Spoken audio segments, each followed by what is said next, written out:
So ChatGPT is great for writing the short form stuff, emails, maybe blog posts, whatever.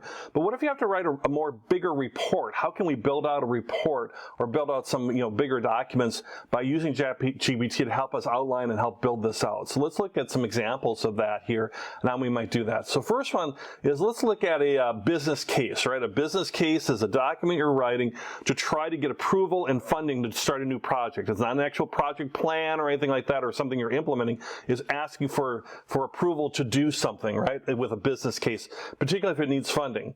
So if we look at ChatGPT in here, I could go into the question area again here, and let's say I'm not familiar with writing business cases. I might say, could you give me an outline of a well-written business case?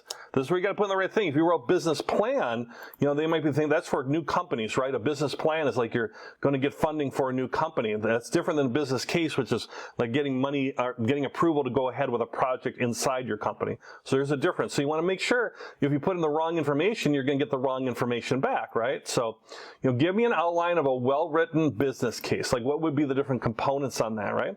It says, sure, you're a nice guy, Steve, I'll give you an outline, but here's a basic outline, right? So talking about the introduction, problem or opportunity state, objectives, different things that you might have in there.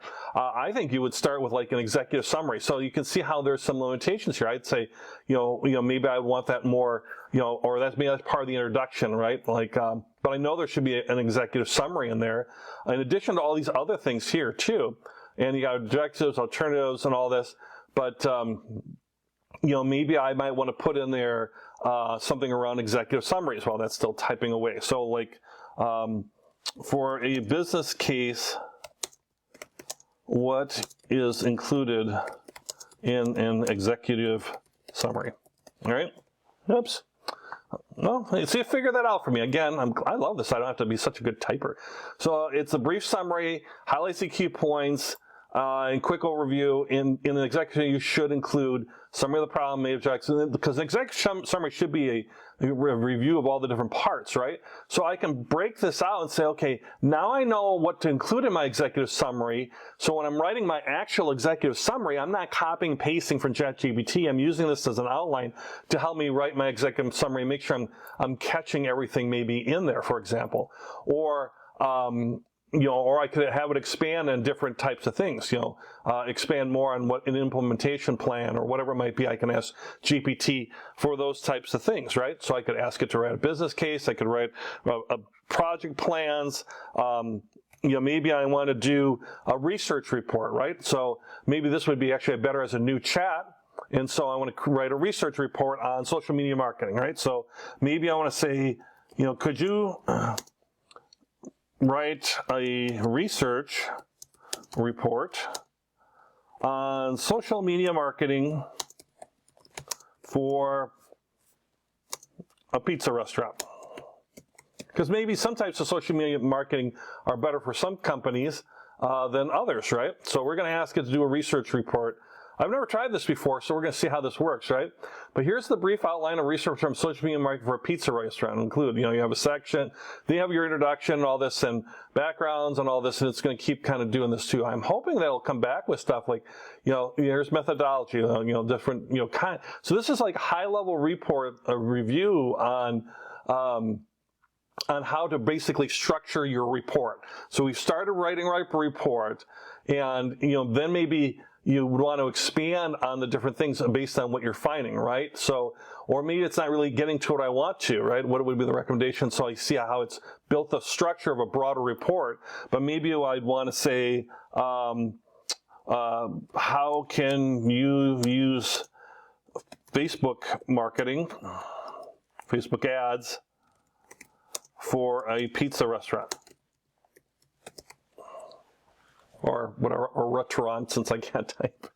So here are a few ways in pizza I could use Facebook ads, right? So now I'm building out more detail that might be coming in my in my report, right? About how it can be targeted, promotions and discounts.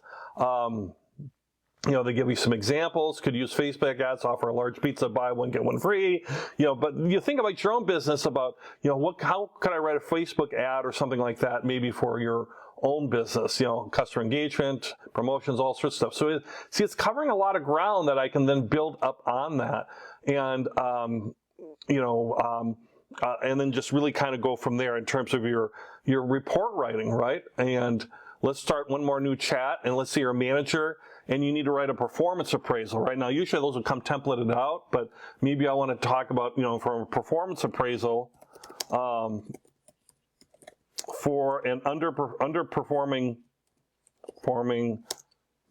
employee, team member, right? Employee. And let's say I just want an example, what that might look like. It's going to vary because, a performance appraisal is going to vary it's going to be something that's real specific to a person, right? But this is hopefully going to help us, and hopefully it will help us to kind of think about this, how to address things, address it as soon as possible, that you have your documentation. So this might be a structure. If it's not a formalized performance appraisal, maybe this is maybe it's an email that this is going to be about performance, or a written document that they're underperforming.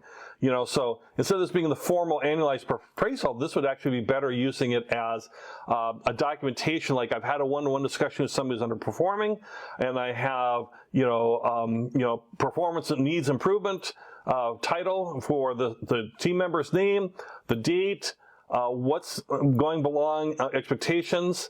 Is there any strengths that the team member is doing, that I might want to add in there? But certainly areas for improvement and goals for the next evaluation period, those might be things. And what's our action plan? So this might be, a way to lay this out, and it gives you some examples of how this might look.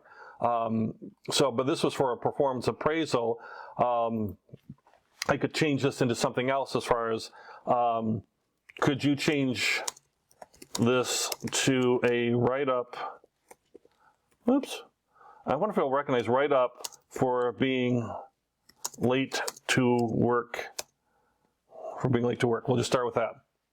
So maybe instead of like a full-blown performance appraisal, maybe the person's coming late to work. I'm not sure how to write this. I have to write a document because Human Resources wants a document. How would I do this? And you can see how it's in here. Performance write-up for the team member, the date, frequent tardiness, overview, and then and then you fill in with the details, right? They're giving you examples, but you could say from 15 minutes to an hour, maybe it's every day, maybe it's Thursdays and Fridays, whatever it might be, and then outlining your expectations, and then the next actions they're taking, and goals for improvement, and then talk about, well, what happens if it doesn't improve? What if there's no improvement? You'd want to add that in there as well too. What resources and support and all that. So here's some examples of when you're thinking about your reports. I'd like you to think now about what reports do you actually write frequently, and how could you use that ChatGPT to help you better with your more frequent reports, or maybe some unusual reports as well.